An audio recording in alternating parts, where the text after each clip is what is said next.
All right, so good evening, everyone, and thank you for joining in today. I'm sorry we're starting a little late, but Gautam, no, you do not have to pay to attend this event. All right, so it's live and it's free for you. Um, but we're going to add this to our member community. So once we add it to the member community, then it would have to be paid. All right. But before we start off, let me start off with the purpose of today's presentation. I'm going to share my screen. I hope my screen is visible to everybody.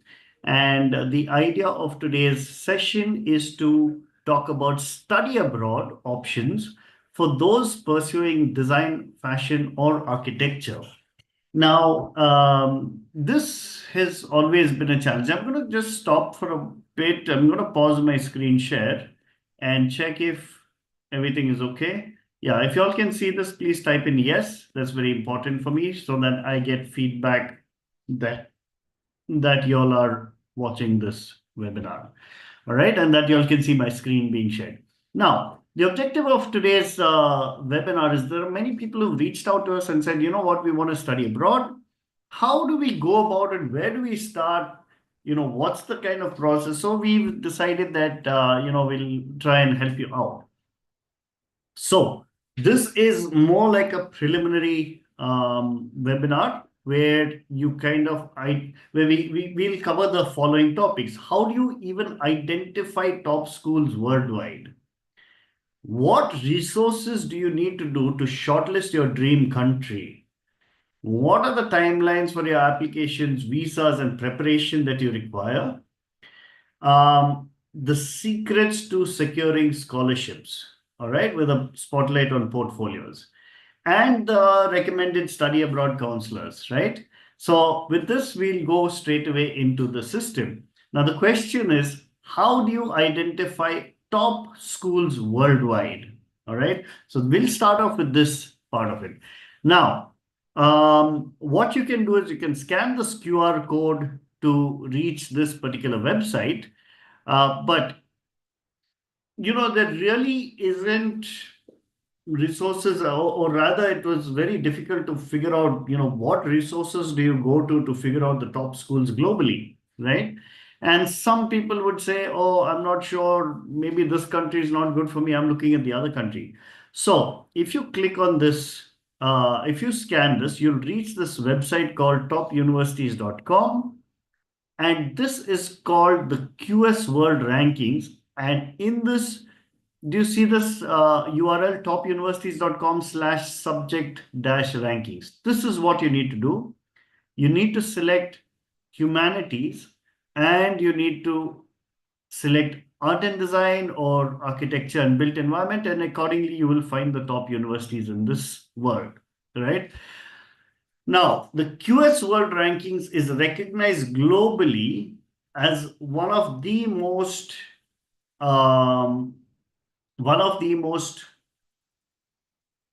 well-respected websites or ranking systems, right? There are tons of ranking systems globally. Many of these ranking systems are rigged, but this particular ranking system is acknowledged as one of the most reliable ranking systems, and accordingly, you need to look at these aspects, all right? So one aspect is this, where you look at the rank of the school. The second aspect is the employer reputation, right? So when employers come and they want to consider students from these schools, they have a reputation score. Now, the other key factor that you need to look at this website is this apply filters, because when you click on apply filters, you will get a list. You can select which year you want and which region or country, and accordingly you can filter, and you'll get a list of schools. So this is typically how you would identify your top schools. As fundamentally you would identify your top schools. So at this point of time, I'm going to pause my screen share and kind of maybe look at y'all if you'll have questions on this front and how to identify top schools in the first place. You all can type in your questions and we can figure out if there are any questions that I can handle.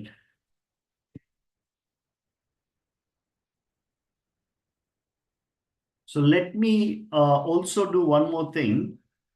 Maybe what I will do is I will do a live demo um, of that particular website, right? So if you scan, I'm going to share my screen again. Right. So if you click on if you scan that QR code, you're going to reach this particular website. And on this website, you will see this apply filters. And here you can see the ranking: Royal College of Art, London, University of the Arts, London, USA, RSID, all of these, including the rank is here, rank 7, and you'll see, all across the world, Italy, Finland, the entire ranking system, right? And now what you can do is you can click on apply filters. You can see maybe the ranking here, if that's important to you. A lot of people here prefer, let's say, Asia, right? And some of y'all want to say in Asia, maybe I want to go to Singapore, right? Singapore is very popular. So in Singapore, I want to see the schools that are there, and we apply the filters, right? So over here, you see NTU is ranked 33 globally, okay? NUS is ranked 33 globally. LaSalle College of the Arts is ranked 152, 200 globally. Again, 150, 200 globally is a fantastic ranking. All right. Singapore University of Technology Design. So many of y'all would have also considered a school like NAFA, right? But you don't see NAFA in this list. So not all schools um, would apply here for the ranking from QS rankings. But that does not mean to say, just because it's not on this list does not mean to say it's not a good school, right?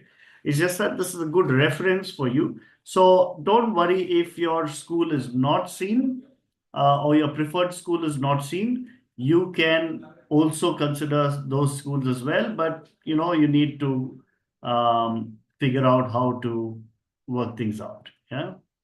Let me see if there are questions. No questions as of now. So I will proceed to the next part um, of this webinar, or the next section. All right, I'm going to share my screen. And right now, this is the next part of the agenda, which is the resources that you need to shortlist your dream country. Now, a lot of people say, you know what, I want to go here, I want to go there, this is what's happening. So, I would like you to scan this QR code, because this takes you to the DQ Labs channel. And when you go to the DQ Labs channel, there's a specific series called Study Abroad series.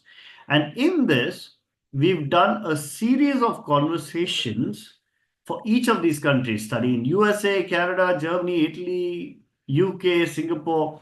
Now this has been done along with one of the recommended study abroad consultants. All right. And what happens is these guys have sent a lot of students abroad. So this is what so we've done it with them. And if you scan this QR code, you will understand, for example, the SAT and the TOEFL and the IELTS, what exams you need to take. Are there any language? Let's say you want to study in Germany. Is there a language proficiency exam that you need to take, right?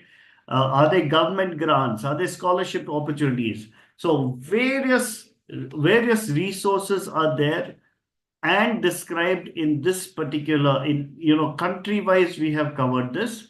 And this pretty much covers the main countries that you need to consider. All right. So I will stop at this. I'll stop screen share and see if you have any questions at this stage. Okay. Okay. Anand Krishnan is asking, what about the Manipal University campus in Dubai? So Anand Krishna, thank you for asking this question.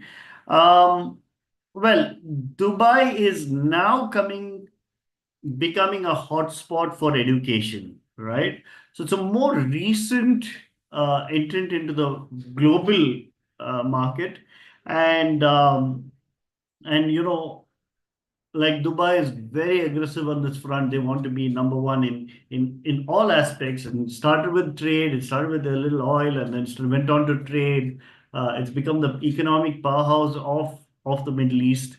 They have the Dubai Design District itself, which is a model district globally, right, to encourage arts and design. So for sure, there's tremendous activity happening at a global scale in Dubai. They definitely want to put themselves on the map, including attracting the best educational institutions, right, from across the globe. So the coming down, I wouldn't know specifically about Manipal, Dubai, the Dubai campus, but it would be interesting to explore that and see what options you have in the Middle East. But typically, what we would recommend if you're looking abroad, go through the QS World rankings, see the options that you're getting, all right. And if those options or explore the options that you find in that country of your choice, and then probably see if this school of your choice or your interest is listed there. All right. Um, right. So I'm going to go on to the next part of the session. I'll share my screen again. Now, the next part of the session is the agenda or is the timeline for applications and visas and what prep you require, right? Now, this is absolutely critical because um, this is one of the most challenging things for people to understand. All right. So, firstly, very important, you need to understand there is a fall intake and a spring intake. All right. Most schools have a fall intake and spring intake, and that's this is one thing you need to be very clear. So, what does fall intake mean, and what does spring intake mean, and how does that impact you as an aspirant? Um, I'm gonna stop and see if there are questions. Yeah, if there are questions, you all can ask me right now, and I'm consistently checking my the questions tab there. So the fall intake happens in September or October, right? Around that time in general. And the spring intake happens at January, February, around that time, right? And and what happens at this time? Say, think about it. Let's assume you are in class 12, right? And you answer your final exams in April, in March, April. You have a few months to work on your visa, and then you start classes in September, August, September, October, around that time, right? So that is the fall intake. Now, the advantage of this is that you don't lose too much of time. It's just a seamless flow from class 12 to your undergraduate. But in the spring intake, what happens is you lose a few more months before you go for the spring intake in January, right? So that's the difference between the fall intake and the spring intake. How does this affect you? Now, it affects you in terms of scholarships, right? Generally, there are more scholarships offered to students of the fall intake, less scholarships for the students in the spring intake, right? And the reason for that is that they get tremendous amount of applications. If you see the competition to get in, right, over here, the competition, results in maximum applications um, for the fall intake and less acceptance over there. So it's tougher to get into the fall intake, right? Now these are of course very generalized, but it's a guideline to give you an idea. Um, most people don't want to lose those additional 4 5 months. That's why everybody tries and starts their applications early for the fall intake, and consequently, it gets a lot more competitive, right? So that's where the competition plays a part. Job opportunities, right? So companies would still come to the school at a certain time in the year, right? So those who have taken the fall intake would have done an additional semester, right? So they would have studied an additional semester as compared with the students of the spring intake. So by having that additional semester, you've done a little more, you have a little more to show in your portfolio, and that's why job opportunities are more preferred for come by companies when it comes to the fall intake. Finally, in terms of course options, so almost all course options are available for the fall intake. When it comes to spring intake, there may be some restrictions on that front. So you can expect less options, right? But these are very generalized. You need to go and identify the school, and based on the school, look through the website and then decide what they need to do with you. All right. If you're enjoying this webinar right now, if you're finding it useful, please hit the thumbs up button and the like button. That will help me understand that you all are following this and that this is useful to you. The next aspect of the timelines is so now that you've understood what the difference between fall intake and spring intake, now it's important for you to understand the timeline, right? And we want you to backtrack. So let's say the fall intake starts in September. Remember, you need the entire visa application process, very complicated. It's very taxing and complicated.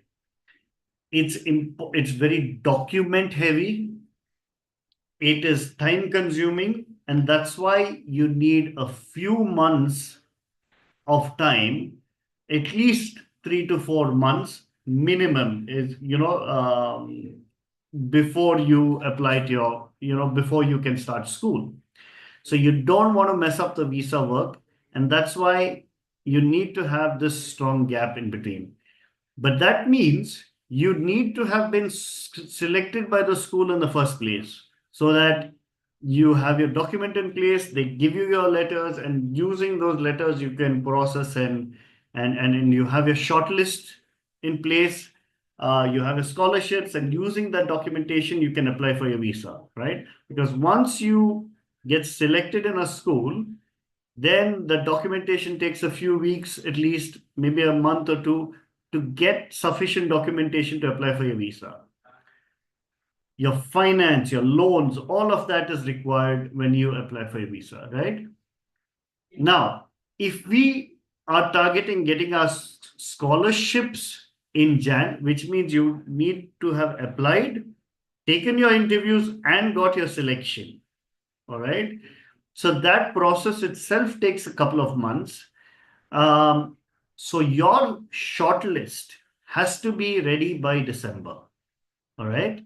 So your shortlist has to be ready by December, which means you should have identified the schools you want to go to, which is within your financial bandwidth. Maybe some schools that are expensive, some schools that are less expensive, or some schools that are tough to get into, some schools that are rather easier to get into. So you should have that shortlist ready by December. You should understand for each of these schools that you've shortlisted, what is it that they're asking you to do in your portfolio, right? And that means your portfolio needs to be edited to suit the school's requirement, right? Let's say you apply to 5 or 6 schools, then your portfolio has to be edited to suit the requirements of each of these 5 or 6. You can't send the same standard portfolio to every school. I'll cover this little details on this portfolio in a little while. But what we have seen is that it takes at least we recommend 6 months to work on your portfolio. All right. So while you work on your portfolio, you can also work on your shortlist. You can also see the requirements and adjust your portfolio accordingly so that you can get a good scholarship. Now, I spoke to you about the fall intake, a similar pattern. So if you see, it literally takes almost maybe a little over a year to get into if you're targeting one intake. So some of you may have discussed, thought about this a little earlier. Some of you may have delayed with your plans. It's fine. If you delayed with your plans, don't rush things. Take your time. Target the target the spring intake. There's absolutely no worries about that. In fact, it's probably easier for you to get in. So work on your timelines accordingly. All right. I hope this has been useful. I'm going to pause here or stop my screen share and see if there are more questions coming in. If there are any questions, just give me a, if you don't have any questions, give me a thumbs up or a like or a reaction so that I know that you all are following here. Now I'm going to go to the next part of this, which is the secret to securing scholarships. All right. Now, the secret to securing scholarship is not a secret, really. It is your portfolio. All right. I think this is the complication. All right. Now, when it comes to schools in India have a test, an elimination test, and then a selection part, right? The elimination test is the design aptitude test, as you see. So an NID and NIFT, all of these have the selection process, which is so they have so many, they have 10,000, 20,000 people applying to the schools. How can they go through, 10, 20,000 applications? That becomes a challenge for the NIDs. So they have to have an elimination process, right? So they have the elimination process, reduce that to maybe 1,000, and those 1,000 applicants, they will say, okay, now let's have a selection process. So that selection process could be through maybe the studio test or personal interviews and various methods. Of course, the NIDs and IITs have eliminated the need for a portfolio and interview. But if I draw parallel to the schools abroad, you will barely find any school that has a elimination test. They only have the selection test, which means they give you tasks to put into your portfolio, and you need to figure that out, right? They want to have a personal interview with all the applicants. So through the interview, they understand what your thought process is, how you worked on that, and so you cannot fake this this interview process, right? So you genuinely need to put in a lot of effort, learn the tools, learn the sketching, learn the ideation process, learn how to express an idea, how to approach a problem, and then create a portfolio. All of these things. So it's very, very intensive to understand this portfolio. If you'd like to know more about this portfolio, how you create a portfolio, you need to scan this QR code. And when you scan this QR code, this is on a community pages, so it's not accessible to everybody. It's only for those who need to access a good portfolio or focusing on their portfolio. So you need to join our YouTube community, join it for a month. Apart from this, there's so many other videos that you can look at.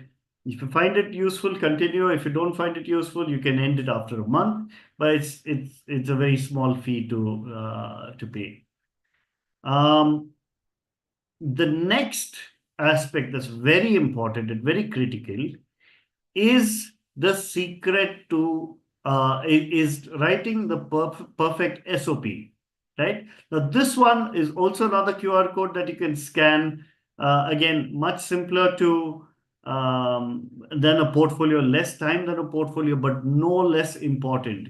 It is as important as your portfolio. You need to be very articulate, very focused in what you're writing. and it should represent you and your aspiration.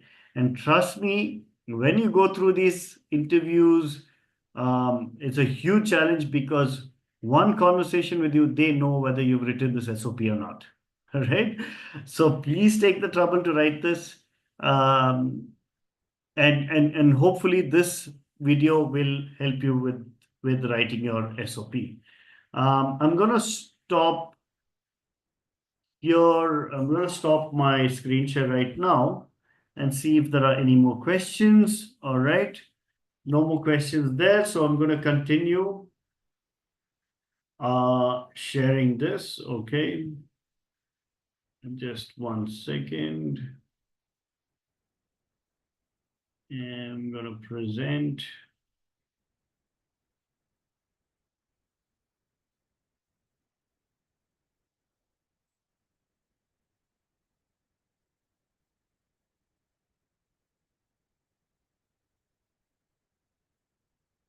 Okay, present.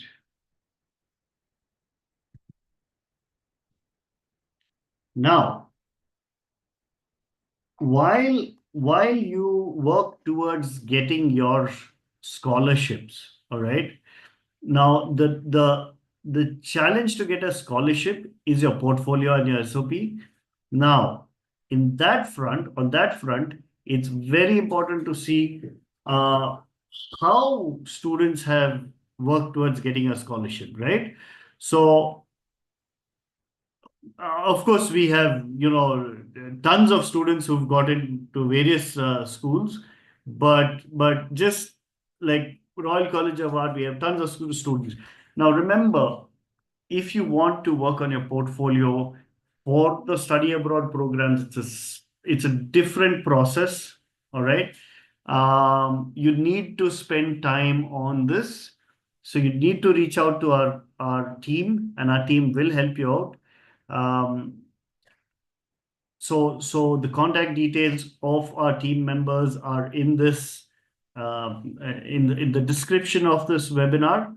So what you can do, this is a list of students at all our schools, some of the students, not all, but we've highlighted this to showcase that, and see, getting into Royal College of Art with full scholarship is unbelievable. Getting into Pratt with $80,000 scholarship, unbelievable, right? So fantastic scholarships that our students are getting. Now I'm going to stop here. Right. Now, there are a few study abroad counselors that we could recommend to you, but we need to understand your requirements first and then appropriately suggest a study abroad counselor, because this is not very easy. All right. Or each study abroad counselor has their specializations. So I'm going to so what we need you to do is scan that particular um, QR code, and hopefully you'll fill up that form. And if once you fill up that form, our team will get in touch with you. Now, what do you need that hold on. Now the question is, what do you need that career counselors, the career study abroad counselors for, right? If if um, if you need to just, I'm sorry, I'm getting a little distracted. The question is, what do you need the career counselors for, or the study abroad counselors for? I'm going to share that with you in a bit. Um, but there is you ideally need the career counselors for shortlisting, or the study abroad counselors for shortlisting, and you need us for the portfolio. So I mean, if you have the choice, but really that's what you require them for. So I'll take questions at this point of time. If you'll have any, y'all could type in your questions and I can address that.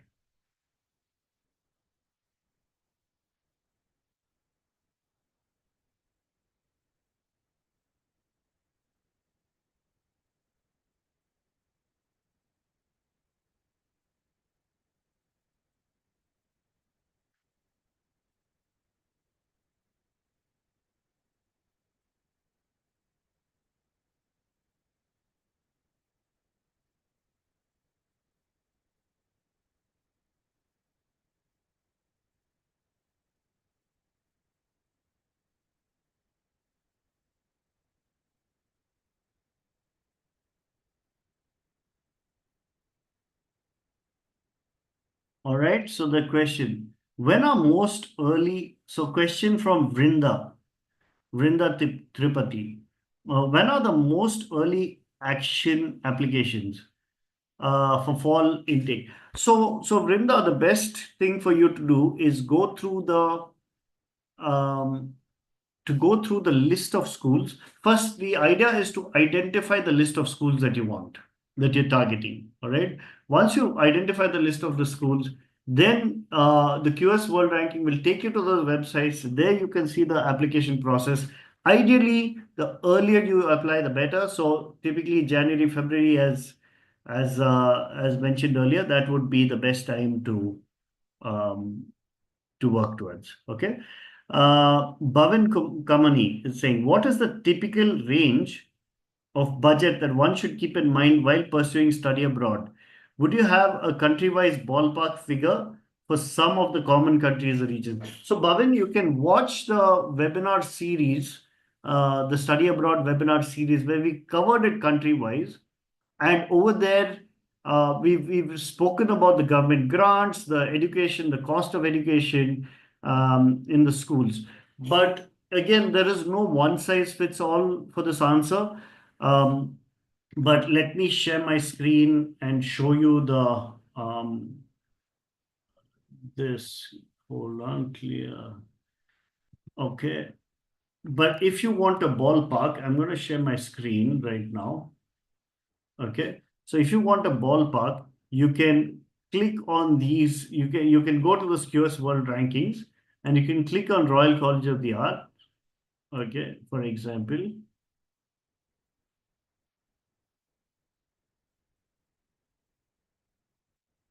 A little slow. Let me do one thing.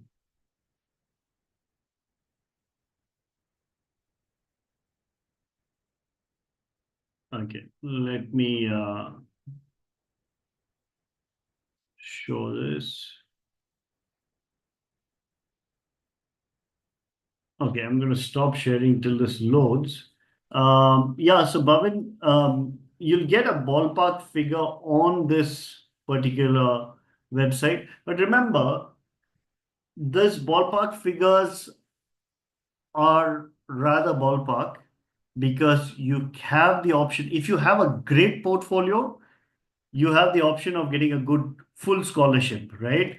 So what we do recommend is sticking within your budget. You prioritize the schools that you want to target. All right, that should be your target. Um, okay, now this is loaded, so I'm going to share my screen again. Right. So if you see this, University of the Arts London, it's 22,000 GBP per year. All right. So these are the ballpark figures that you can get. Um, right. So this is how you can get it. In some cases it's mentioned, some cases not mentioned, but you can always go to the website and get that information if you like. All right. So we'll open a few more and see what options there are. All right. I'm going to stop my screen share and I'll come back to the questions. So Bhavin, I hope so the range, so my suggestion is this: you go to, you probably focus on 5 to 10 options, right? So the top three would be schools that you will take only if you get a scholarship. The next few, you would go to schools that are possibly in your next range, which you will take, which is challenging enough, which has a balance of range of fee, affordable fee, and the ranking. And the third one is probably the third set of schools. You just go by the one which is an affordable fee with the best possible ranking that you get. So that way you're covering all three. If you get the top, nothing like it. If you get the scholarship, nothing like it. But otherwise, you have backup plans, right? So, Bhavin, I hope I've answered your question. Surya Jaydev is saying, can we get the portfolios assessed by DQ mentors? Yes. For those who sign up with the DQ Labs study abroad program, they would get feedback on their portfolio. In fact, it's not only feedback. So one is they have specific feedback on their portfolios, but on the second part, they also get to see the portfolios of other students of their peer group. So there's a lot of social learning that happens, and all this is part of the program, right? Is it better to curate based on specialization? Jaydev, yes. When you go abroad, they expect you to ideally have clarity on the field that you want to take. Um, your portfolio should showcase that. In certain cases, of course, abroad you have tremendous flexibility to make those changes at a later stage once you join. But at least when you go in, you need to have your portfolio curated. How long does it take to complete your portfolio? Vrinda is asking. How long does it take? So Vrinda, this is a challenge. We've had people coming to us and saying, oh, you know what, uh, we have 2 months left, 3 months left. Really, there's multiple parts to a portfolio, right? One is having your fundamental skills of sketching, right? Being able to replicate, look at something and replicate that. The next step would be to develop your skills of imagination, right? Coming up with some new idea and putting that, expressing an intricate thought or expressing an intricate idea onto paper, that would be another skill. The third skill would be your actual problem solving skill, which you need to, the process that you need to use to approach problems, to solve problems, to identify problems. So that is the design thinking approach. Again, that's the third part of it which you need to work on. And then, of course, the fourth part of it, what you need to work on is the actual tasks that they give you, that each school gives you to be completed. So it's not something that you can build overnight. It's something that you genuinely need to put effort towards and build on that, right? So that's what you really need to do. So we recommend a minimum of 6 months, all right? So if you don't have the 6 months, we say, okay, don't go for the fall intake, go for the spring intake, right? So that way, but develop a good portfolio. If you have a good portfolio, you have a great chance of scholarships, and that would help tremendously, right? So, Vrinda, I hope I've answered your question. Surya Jaydev is asking, how do we enroll for the DQ Study Abroad program? I'm going to share the number of my colleague.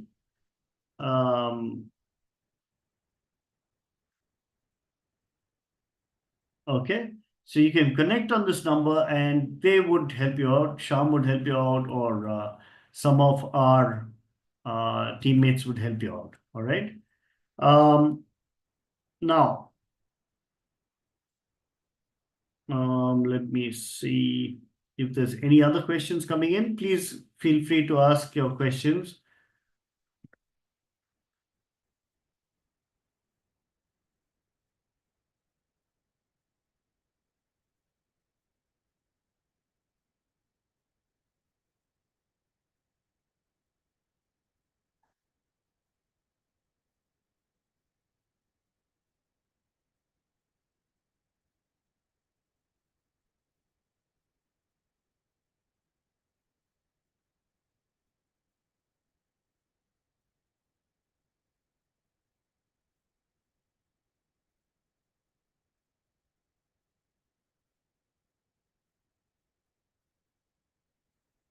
Okay, let me see if there are more questions coming in. Okay, if there are no more questions coming in, there's one couple of last um, slides I need to showcase. Okay, so the question is, okay, so I was on this slide where I said there are recommended study abroad consultants, but you need to scan this scan this QR code. You'll reach this link give this feedback to us. In this feedback, we capture details, and in that, and our team will connect with you. Having said that, the question is, why do you require a study abroad consultant, right? Because if it's for the portfolio, DQ Labs could help you. If it's to shortlist, so there are two ways of going about it, right? One way is you doing the first level of research by going through the QS World Rankings, right? But the second level of research is a specialized process where a study abroad consultant is adept. They know, they understand the visa rules, they understand moving to a new country is complicated, settling down is complicated. Um, your financial requirements, what the complications are in terms of grants, or what the opportunities are in terms of grants. So that itself is a very specialized subject, and a study abroad consultant definitely adds tremendous value on that front. All right. Scholarship, of course, the application aspect and the scholarship is completely dependent on you.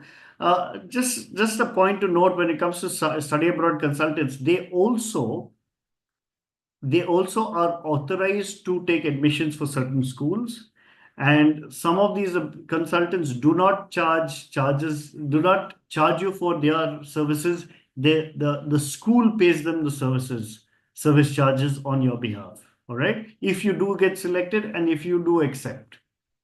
So in those cases, the study abroad consultant is good and is useful and is very, very important for you to consider. As far as scholarships are concerned, that's purely based on your portfolio and how you talk in your interview. Um, in the visa process, again, the study abroad consultant comes in, they handhold you through the visa process. That's very, very important till you reach a school. Also, once you reach a school, again, settling down, getting adjusted into a new system, all of that, the study abroad consultants handhold you on that front as well. And with this, I come to the end, and I'm going to stop my screen share. I come to the end, and I hope you enjoyed this webinar. If you have any last questions before we end, you could. How much do grades in boards matter? Okay, interesting question. Okay, so typically for a school abroad, um, they look at consistency. Okay, they look at consistency. You have certain qualifying exams, meaning you need to answer SAT or TOEFL or IELTS, all of those. Those are the fundamental exams which you need to qualify. Um, Maybe language proficiency, all of that is important. So that is step one. Step two is, so one is your application itself. Second is these qualifying exams. The third one is your portfolio and your statement of purpose. All right. So these are very critical. And the fifth one is your boards. All right. Your boards do play an important role when you're considering schools abroad, but it is not everything. All right. Remember, it is only one part of these five parts. And as long as maybe if you do well in the other four, then the fifth part is okay. They're fine with that. All right. But ideally, try and have all five parts strong. That's where you'll get your scholarships, and that's the best opportunity for you. All right. Is it too late to start for the fall intake now? Um, Aditya, depends. Are you in grade 12 is the question, right? Because if you're in grade 12 or if you're in the final year of your undergraduation, what happens is you need to focus your time on your boards. You need to make sure that you do well in your boards. You need to make sure um, that you put in effort here as well. So it's a play of time. All right. If you ask me, even if you crunch your portfolio time out to say 3 months, right? You're looking at now it's already November, December, January, February. Your boards are in March, right? So considering that may be challenging, but again, that's up to you. A recommended time period is at least 6 months, but I don't see why you shouldn't consider the spring intake, right? Um, it's another 2 3 months. You can utilize those 2 3 months doing very useful things. Uh, doing some internships, building your skill sets, building your portfolios, all of that, you can utilize it very productively, right? It's all up to you. I would say take your time to work on your portfolio and then, then apply for the spring intake, right?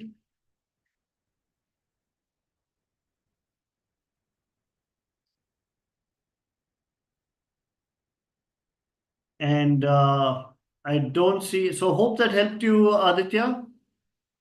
Right. So I don't see any more questions. And with this, I'm going to end this webinar. So thank you so much for being part of the session and asking your questions. And looking forward to all of you all being part of DQ Labs and join the study abroad program at DQ Labs and fill that form, the study abroad form. Okay.